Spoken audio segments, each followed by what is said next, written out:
भूगोल के इस नवीन सत्र में आपका एक बार फिर से स्वागत है। हम आज की क्लास में पढ़ेंगे महाद्वीपीय मगन तट।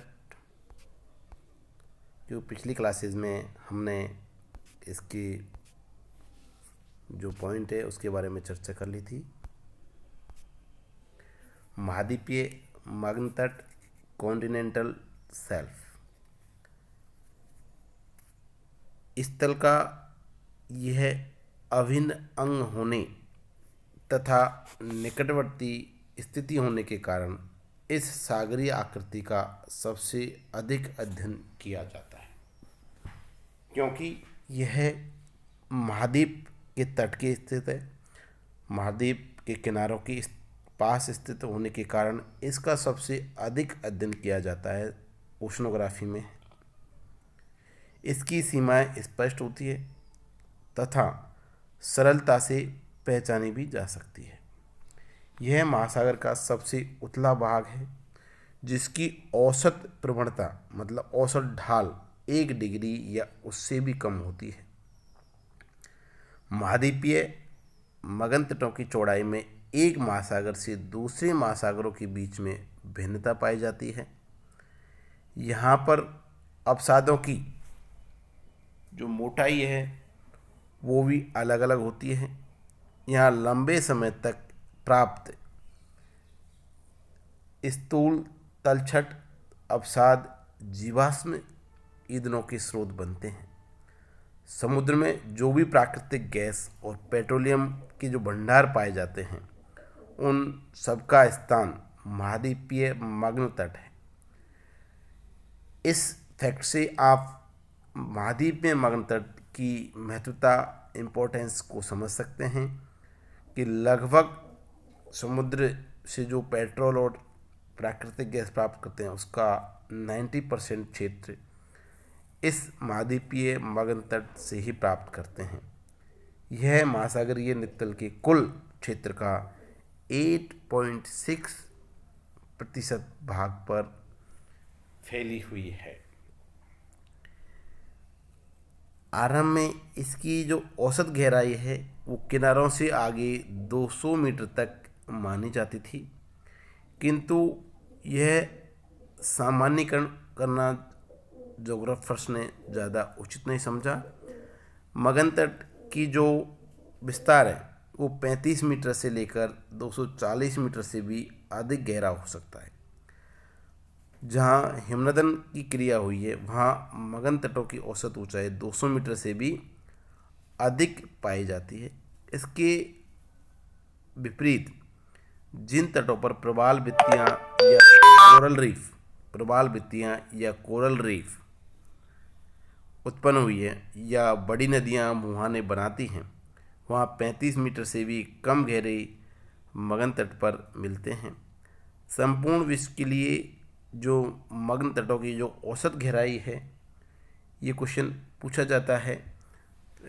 जो ऑप्शनल वाला क्वेश्चन आता है, जो ऑब्जेक्टिव टाइप का क्वेश्चन आता है, संपूर्ण विश्व के लिए जो मगन तट की जो औसत गहराई है वो 128 मीटर है। मगन तट का सागर की ओर ढाल बनता है, सागर की ओर ढाल तीव्र है। जो मगन तट की जो औसत ढाल की प्रवणता हमने बताई 1 डिग्री, वो 1:500 या 2 मीटर प्रति किलोमीटर अथवा 0.07 डिग्री को बाह्य तट की अपेक्षा आंतरिक जो तट है उसके कुछ तीव्र ढाल होते हैं। मगन तट की चौड़ाई बहुत विविधता है। कहीं ये मगन तट बिल्कुल ही गायब है तो कहीं 130 किलोमीटर तक चौड़े पाए जाते हैं। मगन तट की जो भूवैज्ञानिक संरचना है वो समीपवर्ती स्थलखंड जैसी होती है।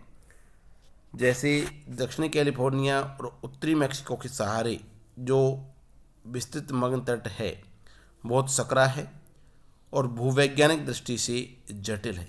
इसके ऊपर अनेक उथले बेसिन, भ्रंश और द्वीप स्थित है। इसके विपरीत न्यूफाउंडलैंड के सहारे विस्तृत ग्राउंड बैंक्स पर जो मगन तट है वहाँ 200 से 500 किलोमीटर। अब देखो अंतर इसमें, आप कहीं ये बिल्कुल शून्य है तो कहीं ये 200 से 500 किलोमीटर चौड़ा है, अर्थात इसमें विविधता पाई जाती है।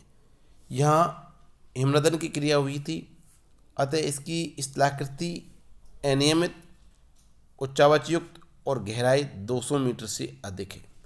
ग्रीनलैंड और स्कैंडिनेविया तट के सहारे जो सैकड़ों फीट गहरी चैनल है, वहाँ मेनार्ड जो महोदय के मत में हिमनदन से उत्पन्न हुई है। मगन तट पर एक प्रकार की आकृति निगमन घाटी या ड्राउंड वैली होती है, जो वास्तव में नदियों का आगे का भाग होता है जो समुद्र में डूब चुकी होती है। महाद्वीपीय तट के सहारे कुछ क्षेत्रों में चौरस पठार भी पाए जाते हैं। यद्यपि ये जो मगन तट हैं वो अधिक गहरे होने के कारण मगन तट की वास्तविक भाग तो नहीं कह सकते, लेकिन ये उनके पार्ट माने जाते हैं। मगन तट का कुल क्षेत्र पर लगभग 1 करोड़ वर्ग किलोमीटर माना जाता है, जो कि महासागरीय नित्तल का 8.6% क्षेत्र है। किंतु सभी महासागरों में मगन तट का विस्तार क्षेत्रफल समान रूप से नहीं मिलता है। जो अटलांटिक महासागर में है उसमें कुल क्षेत्रफल का 12%, प्रशांत महासागर में 7% और हिंद महासागर में 6.5 क्षेत्र मगन तट पाया जाता है। ये क्वेश्चन आपको पूछा जा सकता है, सामान्य कंपटीशन में तो नहीं, लेकिन ज्योग्राफी का जो स्पेशल पेपर होगा आपका MA एंट्रेंस का हो सकता है, PhD एंट्रेंस का हो सकता है, नेट JRF का हो सकता है, या RPSC जो कॉलेज लेक्चर की वैकेंसी निकालती है, असिस्टेंट प्रोफेसर की वैकेंसी निकालती है, उसमें जो एग्ज़ाम होती है उसमें ये क्वेश्चन पूछा जा सकता है कि किस महासागर में महाद्वीपीय मगन तट सबसे अधिक प्रतिशत क्षेत्रफल पर फैला हुआ है। तो अटलांटिक महासागर में 12.4% पे फैला हुआ है, प्रशांत महासागर में 7% पे फैला हुआ है और हिंद महासागर में 6.5% क्षेत्र में ये फैला हुआ है। तो प्राय बड़ी नदियों के मुहाने जैसे बंगाल की खाड़ी, श्याम की खाड़ी और येलो सागर, पूर्वी द्वीप समूह, उत्तरी साइबेरिया में मगन तट बहुत विस्तृत है।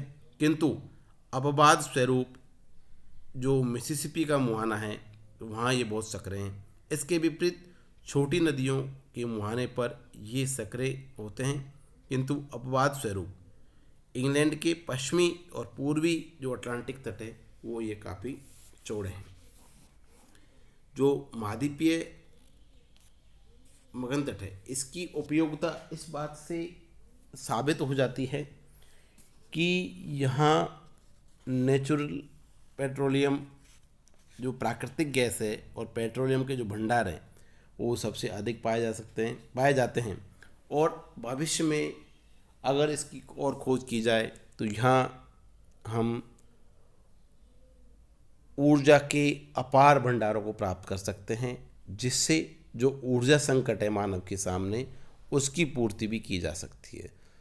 जो समुद्री संसाधन है उसका अधिकांश भाग या मानव की पहुंच कह सकते हैं, अधिकांश पहुंच महाद्वीपीय मगन तट पर ही है।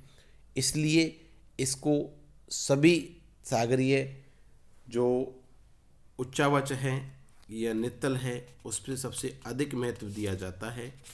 इसके बाद में हम देखेंगे जो मगन ढाल है उसके बारे में देखेंगे, और मैं आपको नेक्स्ट वीडियो में कॉन्टिनेंटल स्लोप और अन्य जो नित्तल या उच्चावच उसके बारे में पढ़ाएंगे।